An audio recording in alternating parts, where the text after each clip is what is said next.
Syracuse's Tech Garden is home to a brand new millionaire. Actually, the company, Aviant, the latest winner of the Genius New York competition.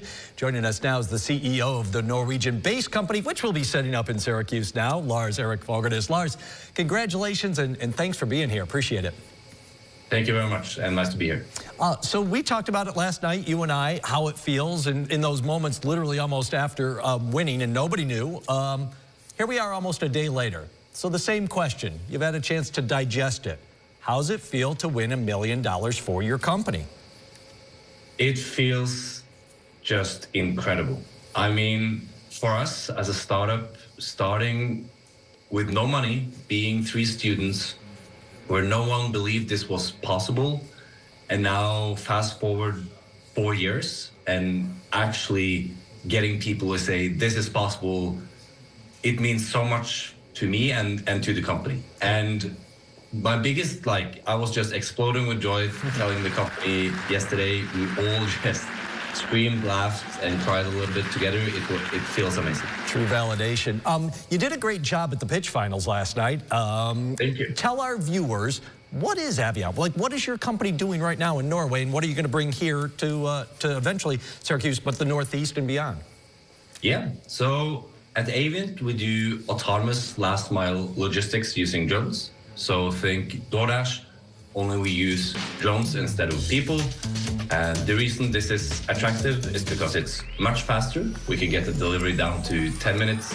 It has much less CO2 emissions, 95% less CO2 emissions than an electric car, and it's much cheaper. So it allows you to do deliveries, for example, from Destiny Mall all the way down to the Finger Lakes. So it allows for much more accessibility. So we currently have a live service in Scandinavia today. We're 1 out of 2 European companies with a live service for autonomous logistics in Europe. And we came here to Syracuse to launch the service. That meaning people in Syracuse, our goal is that people here can actually make orders, commercial orders, and get them delivered by drone within 2025.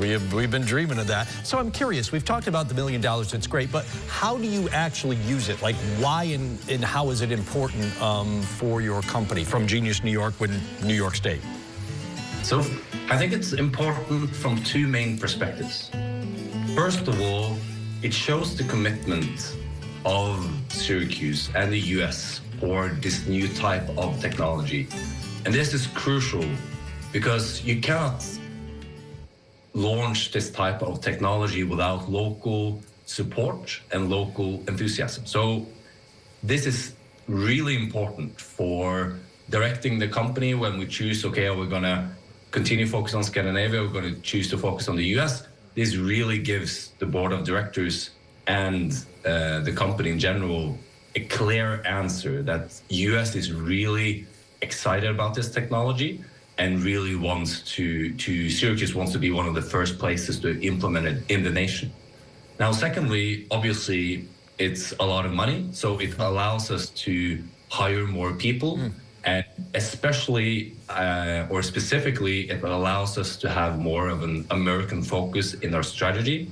So I think the output or the outcome of this will be a much more directed focus on entering the US market and a much faster pace at actually doing real commercial operations here in Syracuse. Lars, I got time for about one more question. Part of the requirement of Genius is that you stay here in Syracuse for almost a year. Hopefully we'll have you here longer. I mean, how are you liking Syracuse? What about Syracuse seems to fit for you guys? I mean, Syracuse, it reminds me of home. I call Syracuse the Norway of the US. You have all of the seasons, you have the winter, but I think the thing I was surprised about the most was that people are really enthusiastic about new technologies and new businesses coming into the region. That combined with all of the infrastructure you have around Syracuse Airport and New Air, it's one of the leading areas in the nation for doing autonomous drone logistics. So I really think if there's one place, it's either here or Texas that you can do what we plan to do. And we have by far, we're happy about our choice with Syracuse. Texas, you can't compare it to Norway. Lars, we're happy to have you here. Congratulations. We'll probably talk again soon. Thanks very much. Thanks so much for having me. Bye-bye.